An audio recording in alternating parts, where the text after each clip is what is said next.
So today, instead of discussing macro views of, where I think the precious metal sector is going, I thought that I would do something a little different and present a company that I think is extraordinarily undervalued. The land of Arcadia. Greetings, land of Arcadia economics. My name is Dave Kranzler, and this is my bi-weekly podcast that I do for Arcadia. I had a bit of a pause there in January to take care of work-related matters as well as some personal things, but I'm back, and so you're stuck with me at least for this episode. Before we get started, I just wanted to mention that this podcast is brought to you by Silver Viper, and you can find Silver Viper on the OTC markets under the ticker VIPRF and on the Toronto Venture Exchange under the ticker VIPR.V. Silver Viper is advancing its La Virginia Gold project. It's in the mining-friendly jurisdiction of Sonora, Mexico. It has a total indicated and inferred resource of 414.6 thousand ounces of gold and 19.8 million ounces of silver. It's got 110 million fully diluted shares outstanding and a $12 million market cap. In my opinion, Silver Viper is undervalued. I cover it in my mining stock journal, and I'm also invested in it. And just for the record, I do not receive any compensation for mentioning that Silver Viper is sponsoring this podcast.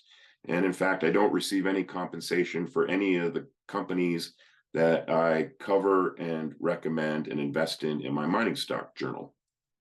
So today, instead of looking at kind of and discussing macro views of, where I think the precious metal sector is going, I thought that I would do something a little different. And I wanted to present a company that I think is extraordinarily undervalued. I do cover it in my mining stock journal, and it's my largest personal position. And we also have a position in the fund that I co-manage. It's Viva Gold, and you can find Viva on the OTC markets under VAUCF and on the Toronto Venture Exchange under the ticker VAU.V. Viva is advancing its Tonopah Gold project in the Walker Lane Trend in Nevada. The CEO, Jim Hesketh, has extensive experience in all phases of developing and converting a project into a mine and operating a mine. He's kind of done it all soup to nuts, and I've known him since 2018. The Tonopah project is an open pit configuration. It's got 600,000 ounces of measured, indicated, and inferred relatively high-grade gold, and it's amenable to heap leach recovery.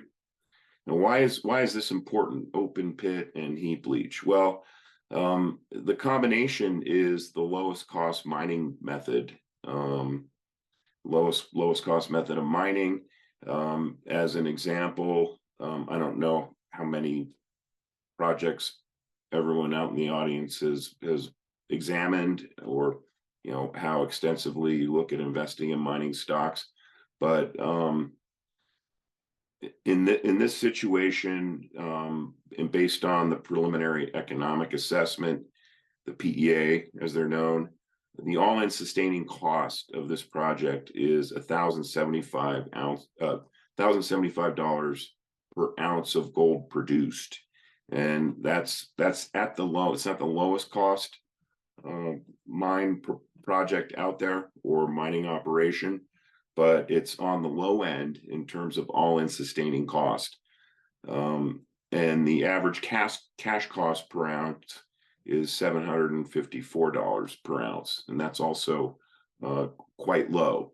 When you think about it, if the all-in cost of producing an ounce of gold and that includes all of the capital expenditures over the life of the mine. At the current price of gold, at just call it 1850 an ounce, I mean, you're talking about a a margin of 80% on each ounce of gold produced. It's, I mean, for any business, that's an extraordinary margin.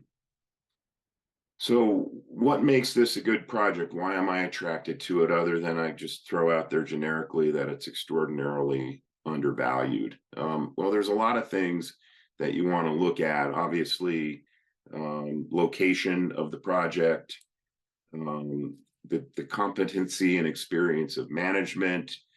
In terms of location, is it, what's the political environment of the country or state that it's located in? Obviously, Nevada is a very mining friendly jurisdiction. It has an economically viable resource. There's excellent infrastructure all around this project. There's paved road access, easy access to power. There's a power line that runs through the property. And this is, logistics like this are things that a lot of people don't really think about or kind of gloss over. I mean, this is the nuts and bolts of getting a mine up and running. So it's got easy access to power. It's got access to water. There's been advanced environmental studies that have been conducted, and I know that the company is working closely with the regulatory authorities. I mentioned the preliminary economic assessment. They've actually done enough technical work on this thing to kind of go right into a feasibility study, and that's going to begin at the middle of this year. And then they'll do an environmental impact study, an EIS, that'll commence later in the late 2023. And if everything goes smoothly in terms of getting permitting, getting financing for the mine, they'll be able to make a construction decision sometime in 2024. And again, if everything goes smoothly, this thing should be producing gold sometime in 2025. So a lot of what I like about this project is, I mean, it's a small project, but it's a simple project. And the open pit nature of it makes it very, inexpensive on a relative basis to convert this thing into a mine. I mean, really, the remaining risks on this thing are risk of financing, and you never know with the regulatory authorities if you're going to run into some snags getting environmental permits or things like that. But it's certainly in an area that can use the jobs. It's got experienced, because it's some active mining jurisdiction that's got an mining experienced access to workforce. In my opinion, I don't see a lot of risks relative to other junior projects, even projects that are at the stage where they're ready to start a feasibility study. This thing, in my opinion, has less risks than what is generally available to invest in out there. So, and as I mentioned earlier, I think this thing is extraordinarily undervalued. I meant to share some slides here. I mentioned the PEA study. That's right here. This was done a few years ago, the base case of 1,400 gold. It's got a 25% IRR, and the NPV based on 1,400 per ounce gold, and also based on a much smaller resource. The latest resource estimate is larger than when they did the PEA, and they've done enough drilling, they'll turn out another resource estimate probably sometime this spring, I think. I'd have to verify that, but again, it'll be a larger resource than the 600,000 ounce resource. So I mean, it's got a $44 million net present value at 1,400 gold. The current market cap of the company, and I'll get a little more into this later, is about 10 or $12 million. So you're looking at a potential for a four bagger just based on these numbers. Now, with this profile of production at $1,700 for gold, you're looking at a $96 million NPV. And so at the current market cap of Viva, you're looking at about an 8-bagger. And that's really what I really, one of the things that is attractive to me, besides some of the other aspects of it that I mentioned a little bit earlier. In terms of the valuation of this thing, it's got 120 million shares fully diluted outstanding. Now, I look at fully diluted shares when I'm analyzing. That includes warrants and options. Unless they're really struck significantly out of the money, then I don't include them. In this case, I include them because if this project works out and the stock does what I think it'll do, I can guarantee you those options and warrants are going to be exercised, and you need to include them in your valuation assessment. So with 120 million fully diluted shares outstanding at 10 cents a share, you've got a market cap of $12 million. And, so just under the old PEA production profile, at $1,700 gold, you're looking at, that would translate into an 8-bagger. However, like I said, there's going to be a larger resource report that'll be released.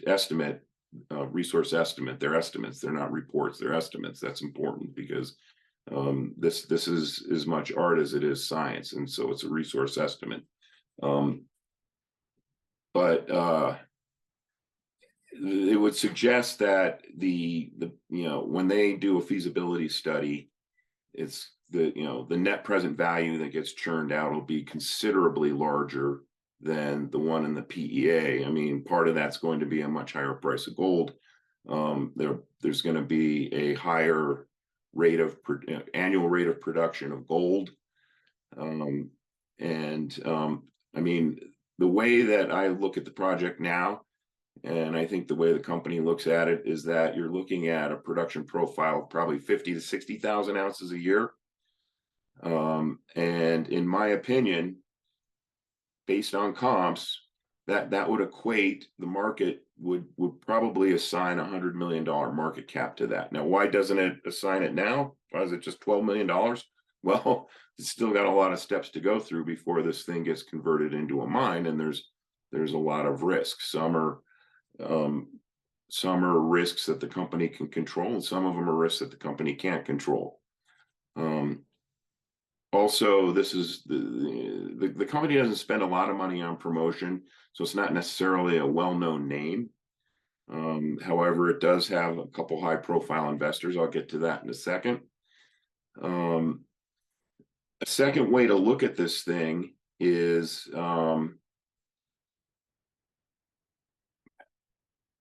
based on recent comparable transactions that occurred in the Walker Lane trend. So in April of 2022, Augusta Gold acquired the Reward project, which is in the Walker Lane trend, and it paid $99 an ounce for the measured, indicated, and inferred resource base. Okay, so that right there, if you assume 600,000 ounces on Viva, and ultimately Jim thinks that he's going to be able to get this thing up to 1 million ounces, but we'll just go with the 600,000. It's more conservative. So on that basis, you're looking at a $60 million market cap, which again would be a 5-bagger from the current price if this were going to be the economics of this project being acquired. However, Anglo Gold has been very active in the Walker Lane trend, and in September 2021, it acquired Corvus Gold. Many of you are probably familiar with that company, and it paid $170 for the measured, indicated, and inferred resource. And it also, in September 2022, it acquired Core Mining's Sterling Secret Pass project, and it paid $165 per MINI. So, let's just use the 165 number. And if you throw that on 600,000 ounces, that gets you to the $99 million number again. So really just based on potential production profile and on potential acquisition value, I see this as a $100 million project, $100 million company. And at that point, you're looking at an 8 to 9 bagger versus the current market cap. And then there's one more little nugget here. Kinross's Round Mountain gold mine is, I think it's maybe 70 miles north of the Tonopah project. And they announced that they're going to start transitioning their mine into underground, and they've got a massive processing facility, and they're going to need feedstock, as in gold ore, to keep that facility running at a much higher capacity, which is one of the ways that these companies lower their costs of mining, is you want to run it at a more full capacity. And this is a situation where it might make sense for Kinross to buy Tonopah, and then it could truck the ore from Tonopah to its processing facility at Round Mountain. And again, in that case, based on comparable transactions values, recent ones, I think you're looking at, again, I think they probably have to offer $100 million for the Tonopah project in order for the acquisition to go through, in order for the existing investors in Viva to approve of the acquisition. In terms of the big shareholders, besides myself, of course, just kidding, the company did a financing, I want to say in the fourth quarter of 2022. It might have been in the third quarter. And it was, I think the number that they raised was $5 million. There were no warrants involved with it, which is a huge bonus. And an outfit by the name of Dundee Precious Metals. Some of you may have heard of it. They're based in Canada, and they're actually pretty well known precious metals and resource investment bank. And then they also have an investment side of the business, and that's what they took a 20% stake in Viva. And Jim told me that the geologist there said, basically sees the same thing I do, which, coming from him, since I'm not a trained geologist, coming from this guy makes me feel even better about my $100 million valuation assessment. Because Jim told me that the guy told him that he thinks this is a 5 or 10 bagger from the current price, which is, it was right around this price when Dundee invested at 20%. There's also an investment company by the name of Rab Capital. They're based in the UK, and they own 18.3% of the equity. And then Myrmikan, which many of you have heard about. I know Rafi, who does a weekly podcast for Arcadia, he thinks that he has high respect for the guy who runs Myrmikan. And I mean, it's, I feel pretty good about investing in this company and recommending it to my subscribers, knowing that there's a roster of sophisticated investors who basically see the same thing that I do. So I guess in summary, This is a $10 million market cap company with a project that, and I look at a lot of junior mining projects, everywhere from 100% greenfield to brownfield, in all stages of advancement between, making a discovery, going through the various economic studies, the PEA, the PFS, the feasibility study. And to me, this is one of the cleanest and simplest projects I've ever looked at. And, if there's a reason that it's undervalued like this, it's just because it's got a relatively small share base for a large fund to come in and take a meaningful position that would make a difference to the fund's performance. They basically have to buy out at least half the company.